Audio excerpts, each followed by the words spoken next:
한국 사회에 요즘 굉장히 적지 않은 이슈가 되었던 사건이 하나 있었습니다. 워낙 이슈가 많지만 한 젊은 의대생이 친구와 함께 한강변에 술을 마시러 갔다가 의문사로 물에 빠져 익사를 한 사건이었습니다.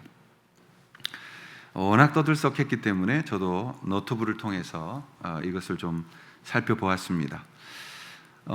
참 어처구니 없는 사건이었고, 또 이 죽은 손 씨의 아버지는 손 씨가 외아들이고 하나밖에 없었기 때문에 여러 아들들이 있어도 더 힘들지만 더욱더 애절한 마음으로 슬픔에 빠져 있었습니다. 그런데 이 사건이 계속해서 의문에 의문을 꼬리를 무는 거예요. 정상적인 어떤 그러한 사고가 아니라 무엇인가 은폐되어져 있고 숨겨져 있는 사고처럼 보이기 시작했습니다. 그러자 우리 한국에는 경찰 위에 유튜버가 있다고요.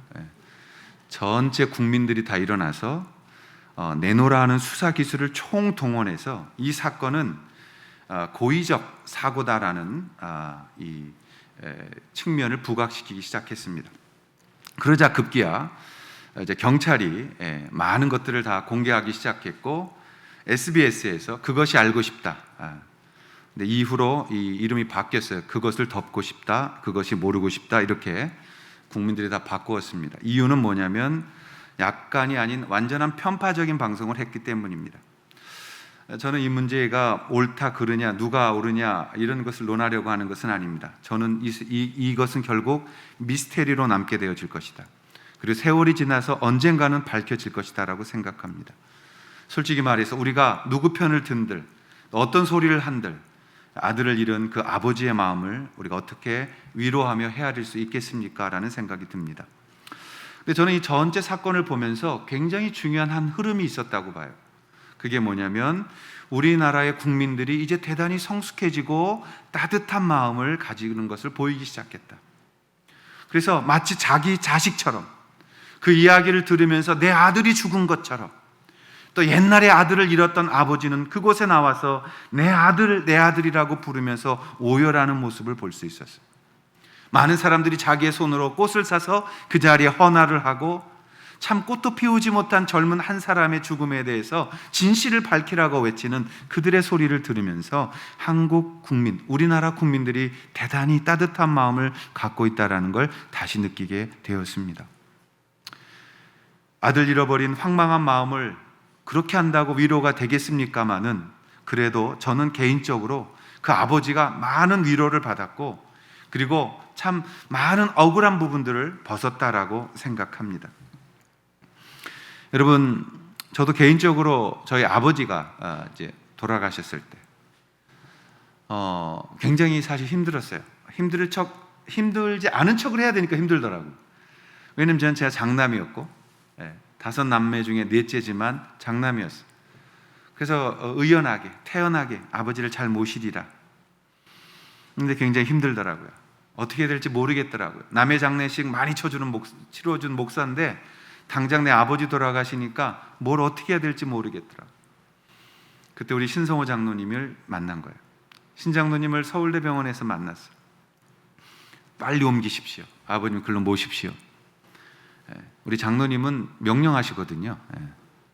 오늘 여기 오셔서, 우리 신장로님 오랜만에 이제 주사 맞고 오셔서, 그리고 모든 장례 일정을 아무것도 걱정하지 마세요, 목사님. 다 제가 할 겁니다. 목사님은 손님들만 만지세요.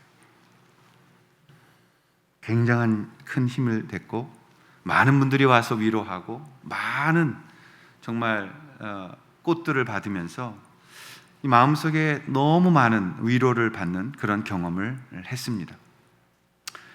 여러분, 요즘 힘들다고 하니까 정말 사람들이 굉장히 어려워지는 것 같아요. 제가 며칠 전에 전화를 받았는데요. 교회 전화 착신을 제 번호로 해놨거든요. 전화가 왔어요. 근데 저한테는 그 번호가 뜨지만 이분은 교회 번호로 한 거예요. 안 받으니까 제가 착신을 해서 제가 받은 거예요. 한 청년이었어요. 아주 나이 어려 보이는 청년인데, 받자마자 이야기를 하더라고요. 제가 공사판에 가서 일을 하다가 허리를 다쳐서 지금 아무것도 못하고 있고 먹지도 못했고 집에 가려니 차비도 없고, 그리고 이 핸드폰 이것도 이제 끊길 위기가 처해 있고, 그래서요 막 이렇게 얘기를 해서 제가 그랬어요. 어디다 전화 오셨어요? 이렇게. 근데 갑자기 교회 아니에요? 교회 아니에요? 이러는 거예요. 그래서 제가 네 그랬더니 욕을 하면서 전화를 끊더라고요. 시동걸놈아 이렇게 욕을 하면서 앞에만 따지면 시읒, 비읒, 니은, 이응. 나 살아서 그런 욕 처음 먹었어요. 그리고 확 끊으면서 욕을 하면서 끊는 거예요. 그 순간 다시 그 번호가 저한테 찍혀 있으니까 이거를 걸어서 어떻게 해라는 생각이 훅 기분 나쁘더라고요. 근데 잠깐 호흡을 하고 나니까 이렇게들 힘들구나. 이렇게들 힘들구나. 그 생각을 갖게 됐습니다. 그때 제 사람 옆에 누군가 있을까? 저 어려 보이는 청년이 아무도 도와줄 수 없고 혼자 저렇게 이제 끝없는 막대가는 인생을 살아야 되는가? 갑자기 우울해지더라고요. 요즘 힘들어서 어떤 분 만났더니 인생 살맛 안 난대요. 정말 인생 살맛 없고 죽는 게 더 낫겠다. 이런 고통 경험하시는 분들이 많으십니다.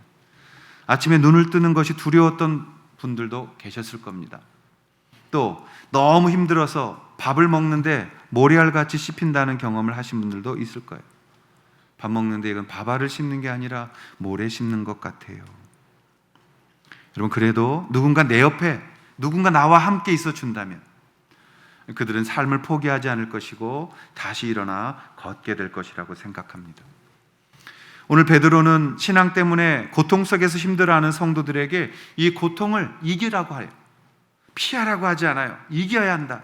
이겨내야 된다. 그 이기는 방법을 오늘 말씀하고 있고 그 이기는을 통한 결과를 말씀하고 있는 것입니다. 이 고통을 어떻게 이겨낼 수 있는지를 가르치면서 미래에 보이지 않는 것들을 향해 나아가라고 말하고 있습니다. 눈에 보이는 것만을 집착하지 마라.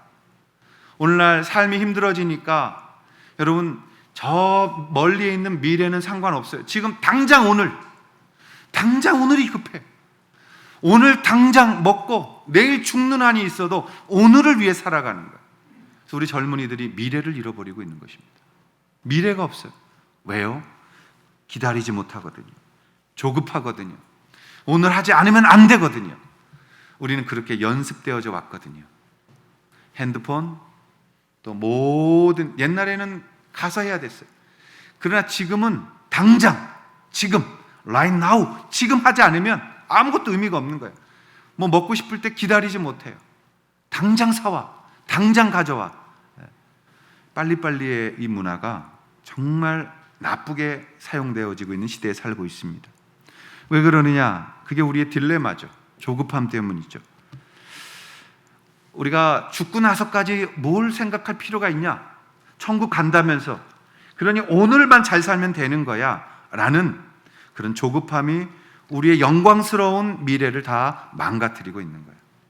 여러분, 어린아이와 어른의 차이점이 뭐냐면 기다릴 줄 아는 거예요. 어린아이는 못 기다려요. 내놔, 빨리 내놔. 빨리 내놔. 안 되면 울어. 빨리 내놔. 그러나 어른이 된다는 것은 그 미래를 보고 투자하며 미래를 보고 기다릴 수 있는 것을 갖는 것입니다. 오늘 베드로는 이 본문을 마무리 지으면서, 이제 베드로서를 마무리하면서 가장 중요한 부분의 삶의 영역을 가르치고 있는 것입니다. 오늘 우리가 이 고통을 이겨내고 내일의 영광스러운 승리를 만들어내는 방법은 무엇일까요? 첫째 답은 우리의 본분을 다하는 삶을 기억해야 되는 거예요. 우리의 본분을 다하는 삶은 무엇인가? 이 고민을 해야 된다는 거예요. 여러분, 고민하시는 분들 되시길 바랍니다. 하나님이 고민 안 하니까 고통 주셔서 고민하게 하는 거예요. 우리는 고민해야 돼요. 그리스도인들은 생각하는 사람들이에요. 우리는 철저하게 하나님 앞에서 이 고통의 문제를 해결하기 위한 고민을 해야 돼요. 자, 다시 한번 1절부터 3절의 말씀인데요. 너희 중 장로들에게 권하노니 나는 함께 된 장로 된 자요라고 말합니다. 여러분, 베드로가 나는 장로다라고 말씀합니다. 나는 장로다. 당신들과 함께 장로다라고 말해요. 그래서 장로들에게 권한다라고 시작하는 겁니다. 이 장로라는 말이 프레스비테로스라는 헬라어를 썼는데요. 무슨 뜻이냐면 늙었다. 또 손 윗사람, 나이가 많은, 이런 뜻을 가지고 있는 단어가 프레스비테로스라는 단어입니다. 그래서 기억하실 것은 구약의 장로와 신약의 장로는 아주 다릅니다. 구약과 신약의 장로는 아주 개념이 달라요. 왜 다르느냐? 구약의 장로는 어떤 행위적 리더십을 갖는 거예요. 그래서 권력을 갖는 거예요. 그걸로 다스리는 거예요. 그런데 신약에서는 이 사도행전 11장 30절에 보면 신약의 장로의 개념이 처음 등장하는 구절인데요, 철저하게 섬김으로 나와져 있는 겁니다. 교회 안에서는 권력이 있으면 안 돼요. 교회는 절대 권력을 가지면 안 돼요. 교회는 권력이 들어오면 안 되고, 그러나 권위는 갖습니다. 하지만 이 권력으로 교회가 움직이기 시작할 때 그 교회는 성경적인 데서 이탈하게 되어져 있어요. 담임 목사님들은 권력을 갖는 게 아니에요. 존경을 받는 거예요. 권위를 갖는 거라고요. 그래서 신약에 와서는 장로들은 구약처럼 힘, 권력 이런 것들을 주는 것이 아니라 섬김으로 가는 것입니다. 왜냐하면 예수 그리스도를 담는 것이 교회거든요. 교회의 머리는 예수 그리스도시거든요. 그러므로 그분이 원하셨던 것은 섬김을 통한 것이죠. 그래서 교회 안에는 섬김의 개념만이 있는 것입니다. 근데 우리는 자꾸 이것을 힘으로 이해하려고 그래요. 그러니까 존경을 받지 못하는 거예요. 교회 안에는 섬김의 개념이 있다. 그래서 여기서 말하는 장로라는 그 직분들은 신앙생활한 지가 오래되신 분들, 연륜이 있으신 분들. 그래서 우리 교회의 그 장로 권사의 기준은 아름답게 신앙생활 하시고 연세 드신 분들을 세우는 거예요. 무슨 당회를 통해 결정권을 갖거나 어떤 힘이 있는 것은 아니죠. 그래서 이 말이 프레스비터라는 말로 나오고 나중에 엘더라는 말로 나와서 장로라고 번역이 됐죠. 사실 장로라는 말은 한자어죠. 그래서 길장, 늙을로를 써서 오래되신 분, 연세 드신 분, 또 어르신들을 말할 때 장로라 이렇게 불렀던 것입니다. 베드로 사도는 자신이 친히 장로다, 그리고 예수의 장로로서 고난의 증인이었다라고 자신을 드러내고 있습니다. 여러분, 장로님들의 교회에서의 중요한 리더십이 있어요. 굉장히 중요한 분들이에요. 무엇입니까? 먼저 고난을 인내하며 하나님 앞에 서는 것이죠. 그래서 베드로가 세 가지를 가르칩니다.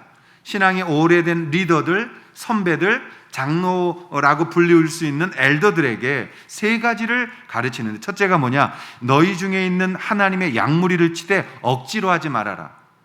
교회는 억지로 하면 안 돼요.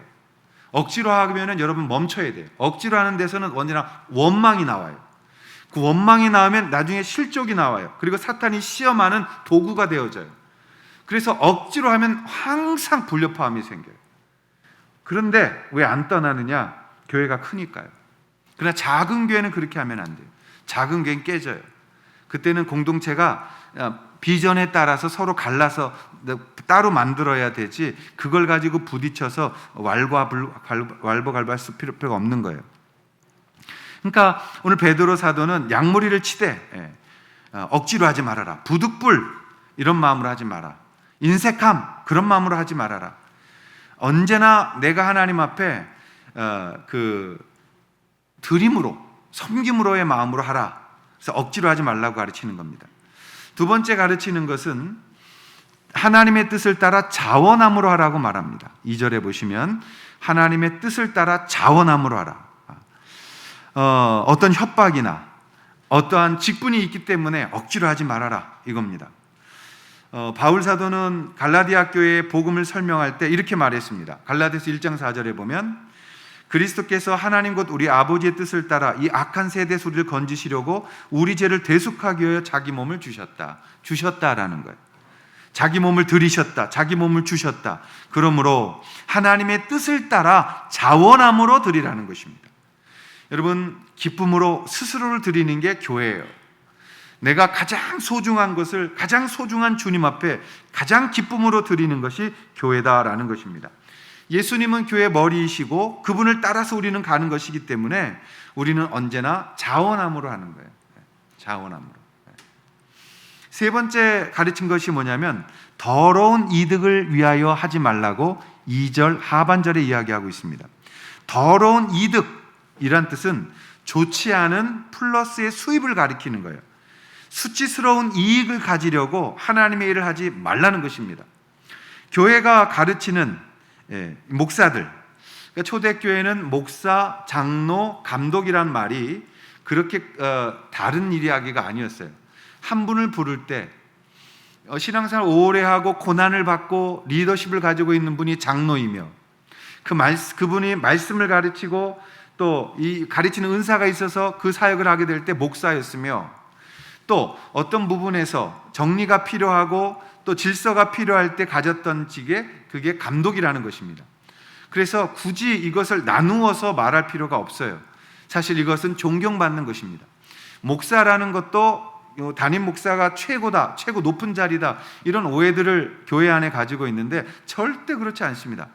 교회는 언제나 다 같이 섬기는 거예요. 왜? 예수께서 그렇게 교회를 만드셨기 때문에. 그리고 예수께서 자기를 들여서 교회를 만들었지 수입을 위해서, 내가 먹고 살기 위해서 이것을 한 것은 아니었다라는 것입니다. 자, 초대교회가 되어졌을 때 이제 말씀을 가르치기 시작하는데요. 어떤 분이 말씀을 굉장히 잘 가르쳐요. 그 당시에 말씀을 가르치면서 시간이 없으니까 일을 못해서 믿는 집 가정에서 먹을 것을 주어서 먹고 살았습니다. 그것을 나쁘다고 표현하지 않았어요. 또 아고라 같은 광장에 나아가면 철학자들은 철학을 논하면서 철학을 가르치고 돈을 받았어요. 그래서 바울은 그런 오해를 받지 않게 하여 자기가 직접 일을 해서 돈을 벌고 그것으로 먹으면서 살면서 복음을 전했던 것을 볼 수 있습니다. 초대교회에 이런 이제 직업적인 은사를 가진 사람들이 생겨나자 그분들이 어떤 일이 생겼냐면 돈을 받기 시작한 거예요. 생활비를 받기 시작한 거예요. 책임을 져달라고 하기 시작한 거예요. 여러분, 이런 이유로 인해서 여러 가지 문제가 생기기 시작한 거예요. 왜 저 사람은 돈 받고 복음 가르치고 나는 가르치는데 돈을 안 주냐? 이러한 시비가 생기기 시작하는 거예요. 그러자 베드로는 말합니다. 하나님 앞에서 먹고 사는 문제가 해결되니 이익을 추구하는 일에 너희들의 삶을 들여서는 안 된다. 하나님의 일을 할 때 내가 이익을 위해서 하면 안 된다라는 거예요. 여러분이 만약 이익 때문에 그 교회를 다니고 있다면 그것은 상업주의입니다. 그것은 만몬주의입니다. 그것은 우상을 섬기고 있는 겁니다. 예수님 때문이 아니라 그 다른 이유 때문에 교회로 오고 있다면 우리는 그것을 바꿔야 합니다. 오직 주님 때문에, 오직 예수 그리스도의 그 복음의 능력, 그 교회 때문에 우리는 이 일을 하고 있는 것으로 기억하셔야 합니다. 우리의 모든 만방생교회가 서로 자원하여 자발적으로 기쁨으로 하나님 앞에 이 일을 드리며 하나님의 영광의 교회를 만들어갈 수 있는 일에 힘을 다하는 교회가, 그런 아름다운 모습이 있기를 주님의 이름으로 축원합니다. 그렇다면 우리가 이렇게 본분을 다할 때 우리는 어떤 결과를 얻느냐 이거예요. 억울함 당하고 고난 받으면서 힘을 다해서 양을 치고 섬기는 이런 일들을 하면서 받는 결과가 무엇이냐? 자, 그건 두 번째로 면류관을 만들어내는 삶이 되어져야 한다는 거예요. 면류관이라는 이 단어, 자 4절인데요. 4절 말씀 우리가 한번 같이 읽겠습니다. 시작. 그리하면 목자장이 나타내실 때,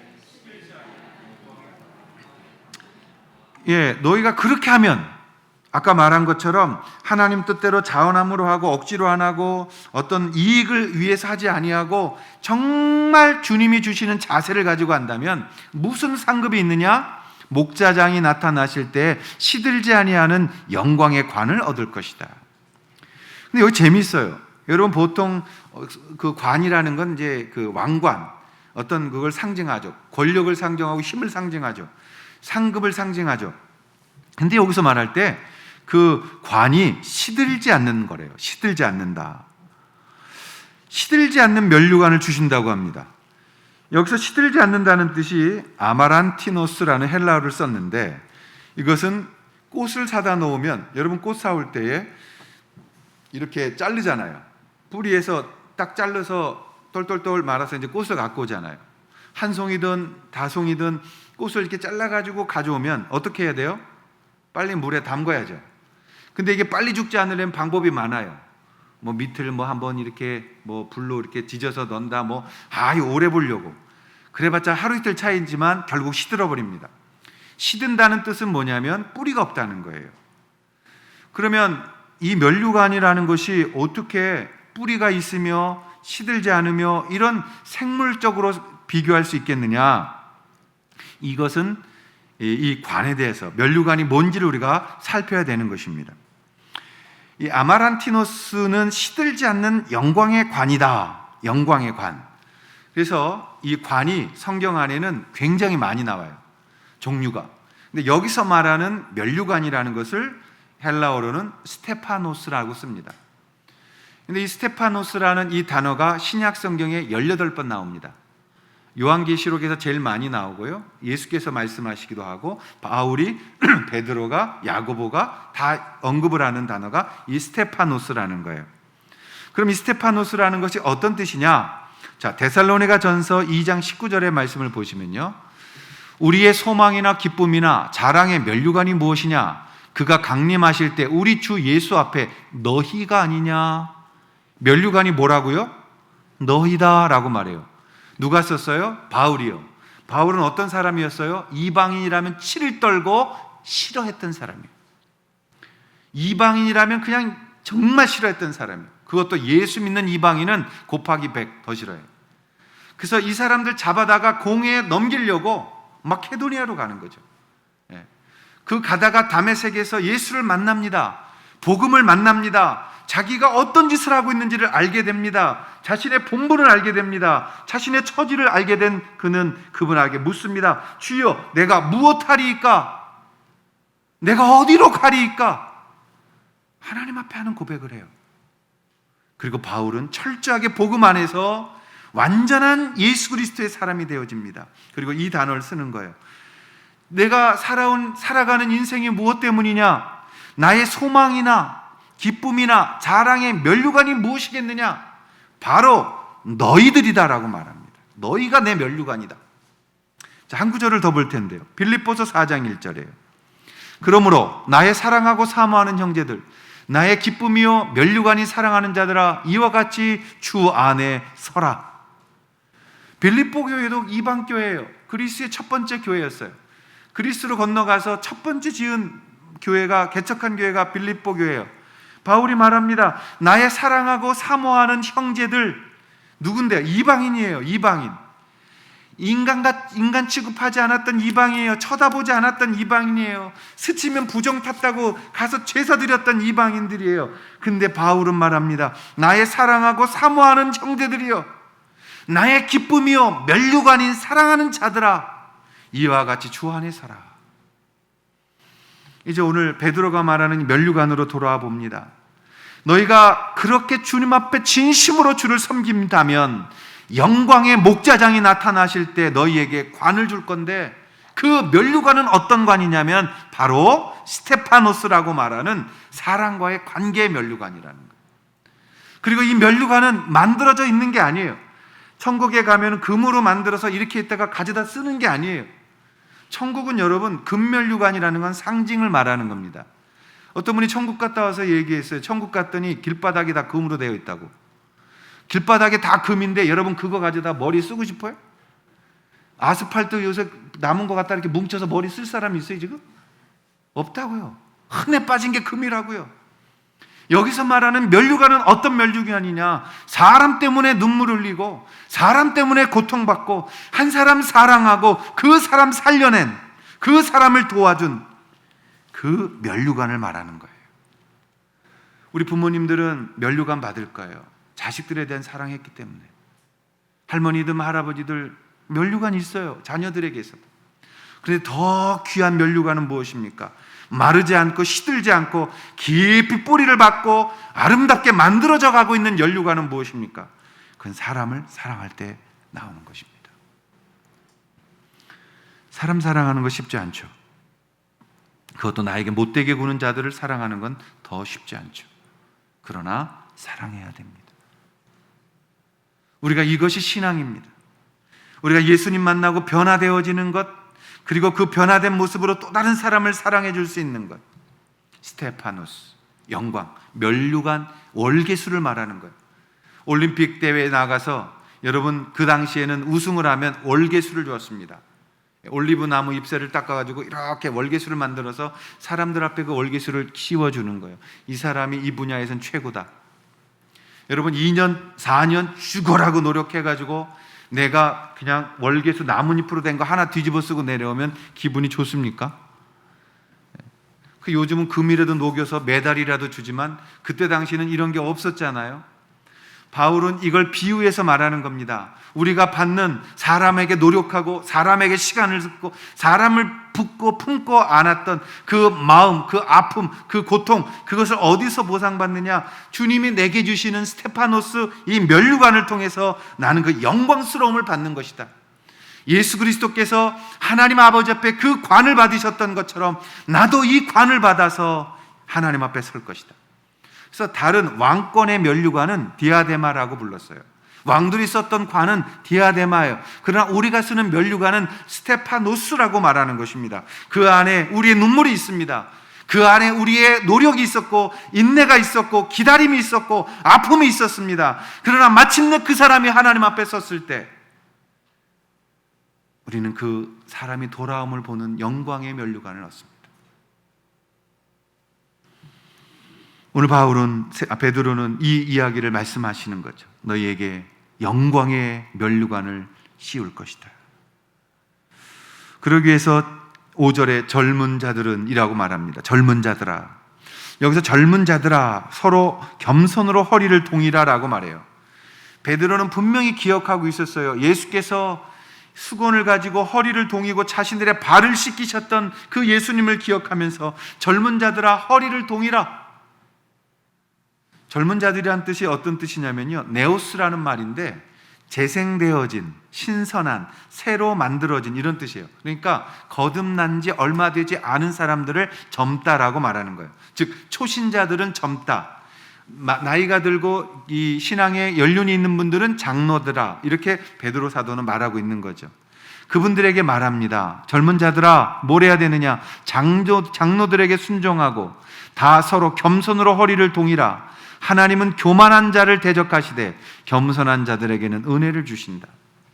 하나님 앞에 여러분 어떤 은사를 받았는지 모르지만 교만하면 하나님이 내치십니다. 교만한 자는 쓰지 않습니다. 하나님께서 우리를 사용하시는 가장 중요한 게 뭐냐면 겸손함으로 낮아질 때입니다. 우리가 조심해야 돼요. 오늘 신앙생활 막 시작한 사람들이 말합니다. 내가 뭐도 하고 무슨 체험도 있고 무엇도 있고 이런 얘기를 해요. 그때 어떻게 하라고요? 겸손으로 허리를 동이라고요. 무릎 꿇어 섬기는 자를 먼저 배우라고요. 신앙은 내 자랑으로 나가는 것이 아니라 다른 사람을 섬김으로 나오는 것입니다. 우리의 신앙은 건강한 것이 뭐냐? 내가 어떤 능력이 있다가 아니라 내가 어떻게 섬기고 있느냐에 나오는 거예요. 이 설명을 드려도 여러분들은 능력 쪽을 선택하시는 분이 있는데 능력 가지고 교만하면 버림받습니다. 아주 무서운 것입니다. 하나님은 능력을 쓰지 않습니다. 순종을 쓰는 것입니다. 능력 가지고 쓰는 건 마귀가 하는 짓이에요. 능력 받았다 그러는데 그 능력은요 불 나오는 게 아니고요, 다른 게 아니에요. 내가 나 자신을 낮출 수 있을 때, 다른 사람 위에 나를 드릴 수 있을 때 하나님이 시작하는 거예요. 우리 은사주의자분들이 착각하고 실수하는 부분들이 그런 거예요. 100% 은사주의자들은 마지막에 다 문제 생깁니다. 제가 본 분들은 예외 없었어요. 신앙은 힘으로 가는 게 아니에요.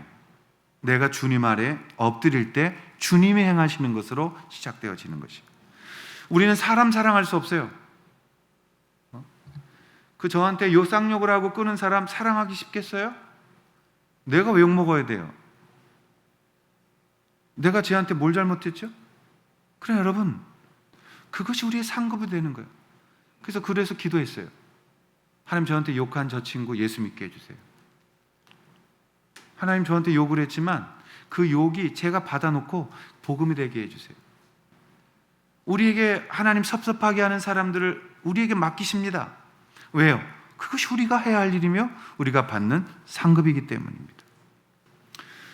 저는 하나님 앞에서 나를 가장 많이 또 나를 가장 많이 끌어안는 사람이 내 상급이라고 봐요. 제가 제일 많이 끌어안는 것은 우리 아이들이죠. 그러니까 아이들이 제 상급일 거예요.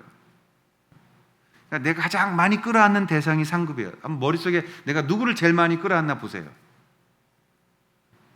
저희 집사람은 저를 제일 많이 끌어안아요.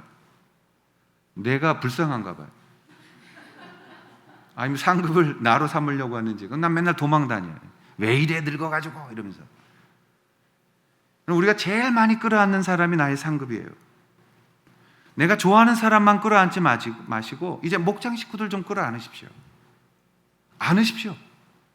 이유를 불문하고 안으십시오. 이해가 안 돼도 안으십시오. 힘들어서 그런 거예요. 도와달라고 그러는 거예요. 나 좀 누가 안아주기를 기대하는 거예요. 또 우리 주변에 있는 분들을 좀 안으십시오. 이게 이성끼리 안으면 문제 생기니까 동성끼리 좀 안으세요. 남자분끼리도 좀 서로 안으세요. 형제들끼리 좀 안아주세요. 자매님들끼리 서로 좀 안아주세요. 그래서 6절의 말씀이 이루어지게 하십시오. 그러므로 하나님의 능하신 손 아래에서 겸손하라. 때가 되면 너희를 높아주실 것이다. 많이 안아주시는 분을 하나님이 높이십니다. 많이 끌어안는 사람, 많이 위로하는 사람, 많은 사람들을 도와주는 사람을 주님이 때가 되면 높게 높이실 것이라고 말씀합니다. 겸손할 때 사랑은 흘러가는 거예요. 겸손할 때 사랑이 나오는 거예요. 교만하면 사랑이 없는 거예요. 그때는 아픔이 나오는 거예요. 사랑하신 여러분, 우리가 참 성령을 가지고 성령 하나님을 통해서 서로 안아주고 서로 축복하고 또 기다려주고 토닥거려 줄 수 있는 그러한 이 은혜의 믿음을 갖게 된다면 우리는 변할 것이고 치유될 것이고 회복되게 될 줄 믿습니다. 내가 누군가를 안아줄 때 거기에 주님이 함께 하신다는 거예요. 그래서 내가 그를 안아준 것 같지만 실상은 내가 그를 통해 내가 치유받는 거예요. 우리 인생 그런 겁니다. 내가 도와주는 것 같지만 내가 그를 도움으로 내가 도움을 받는 거예요. 그리고 내가 예수님 앞에 서게 되는 것입니다. 사랑하고 섬기고 또 여러분이 상대방을 안아주면서 여러분이 치유되어지는 그런 복된 시간이 되기를 축원합니다. 우리 한번 일어나셔서 가족끼리 오셨으면 한번 안아보십시오. 우리가 꼭 안아보면 그 심장 속의 소리는 서로를 사랑하게 되는 거예요.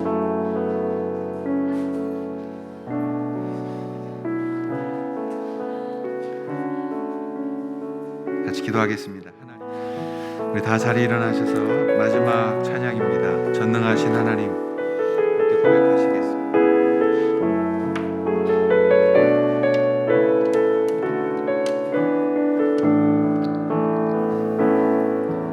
전능하신 나의 주 하나님은 능치 못하실 일 전혀 없네. 우리의 모든 간구도 우리의 모든 생각도 우리의 모든 꿈과 모든 소망도 신실하신 나의 주 하나님은 우리의 모든 괴로움 바꿀 수 있네. 불가능한 일 행하시고 죽은 자를 일으키시니 그를 이길 자 아무도 없네. 주의 말씀 의지하여 깊은 곳에 금을 던져 오늘 그가 놀라운 일을 이루시는 것 보라. 주의 말씀 의지하여 믿음으로 금을 던져 믿는 자에게 능치 못함 없네. 주의 말씀 의지하여 주의 말씀 의지하여 깊은 곳에 금을 던져 오늘 그가 놀라운 일을 이루시는 것 보라. 주의 말씀 의지하여 믿음으로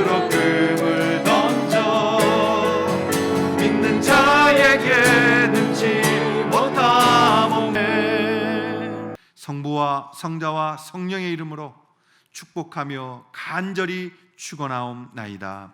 아멘.